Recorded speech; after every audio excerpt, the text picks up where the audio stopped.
నమస్తే అండి అందరికీ. ఆ, నేను రాజు దేశెట్టి ఫ్రమ్ వర్త్ యార్డ్స్. మనం ఫస్ట్ వీడియోలో పార్ట్ 1 వీడియోలో వచ్చేసి సర్వే నంబర్ పొజిషన్ కరెక్ట్ ఉందా లేదా ఎలా చెక్ చేసుకోవాలి అనేది డిస్కషన్ చేసాం. తర్వాత రెండో వీడియోలో వచ్చేసి ఈసీ డబుల్ రిజిస్ట్రేషన్ అయితే ఈసీ ఎలా చెక్ చేసుకోవాలి చూసాం.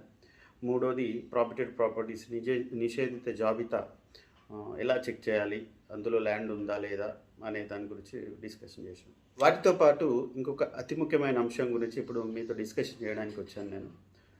అదేంటి అంటే ఫిజికల్ ఎంక్వైరీ. ఫిజికల్ ఎంక్వైరీ ఎందుకు ఫిజికల్ ఎంక్వైరీ చేసుకోవాలి? మనం ల్యాండ్ అన్నీ చెక్ చేసాం కదా, అన్నీ క్లియర్గా ఉన్నాయి కదా అంటే ఎందుకు చెక్ చేసుకోవాలో ఇప్పుడు డిస్కషన్ చేద్దాం. ఉదాహరణకు ఆ ల్యాండ్ పైన కోర్టు కేసు ఉందనుకోండి, అది ధరణిలో చూపించట్లేదు. ఇంకా మనం ఏ వెరిఫికేషన్ చేసినా పహానీలో కానీ 1Bలో కానీ పాస్బుక్లో కానీ ఆన్లైన్లో కనబడదు.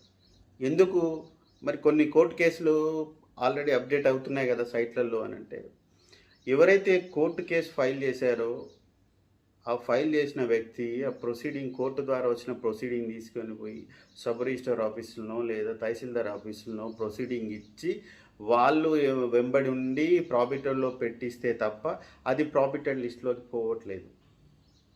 అంటే ప్రాపర్గా జరగాల్సిన వేలో అది వెళ్ళట్లేదు.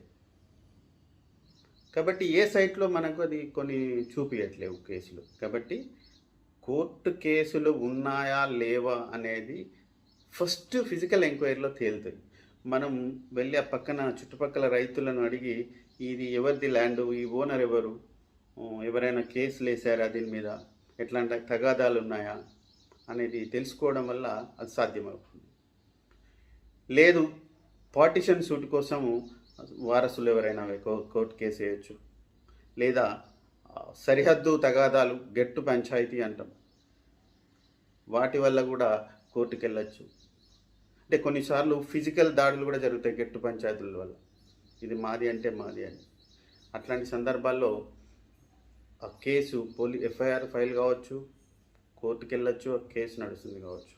అట్లాంటి మనం చెక్ చేసుకోవాల్సిన అవసరం ఉంటుంది. అది చెక్ చేసుకోవడం ఓన్లీ ఫిజికల్ ఎంక్వైరీ ద్వారానే తెలుస్తుంది. ప్రాపర్గా ఈ ల్యాండ్లోకి వెళ్ళేటువంటి ఆ ల్యాండ్కు వెళ్ళేటువంటి ఎవరైతే ఓనర్ ఉన్నారో వాళ్ళకి ఈ తోవలో హక్కు ఉందా లేదా.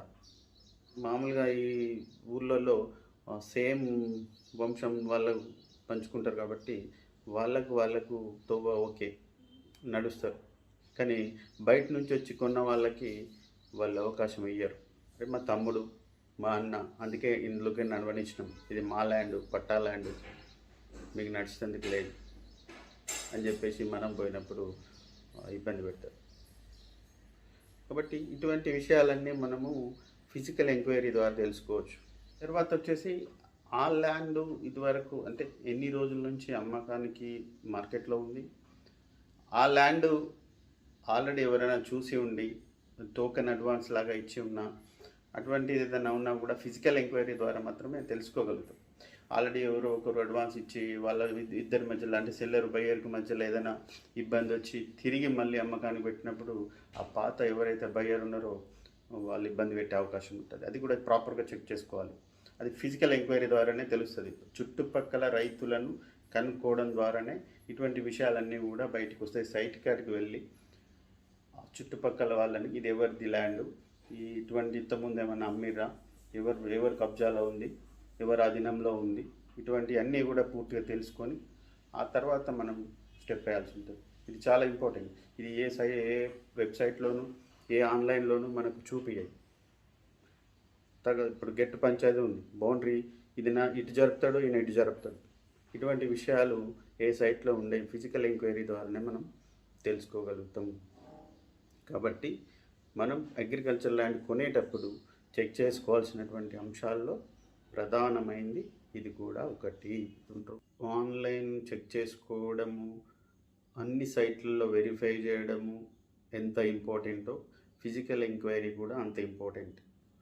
కాబట్టి ఫిజికల్ ఎంక్వైరీ చేసుకున్న తర్వాతనే దాన్ని కొనడానికి ముందుకెళ్ళండి. ఎటువంటి ఇబ్బందులు ఎదురవు.